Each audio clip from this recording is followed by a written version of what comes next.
Who is a mujaddid? Who is a reviver?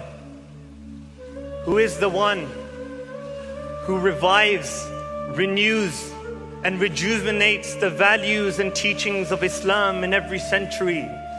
Allama Munawi says, إِنَّمَا يَكُونُ مُجَدِّدًا إِذَا كَانَ مُجَدِّدًا قَائِمًا بِالْحُجَّةِ. That a mujaddid is someone who is in his personality also a mujtahid.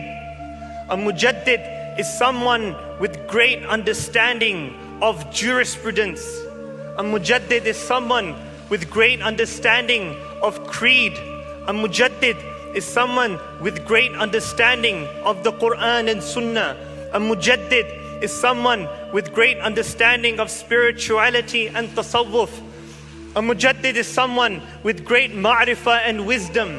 It cannot be the mujaddid does not have all these multi-dimensional characteristics and traits and claims to revive the deen of the Holy Prophet, peace be upon him.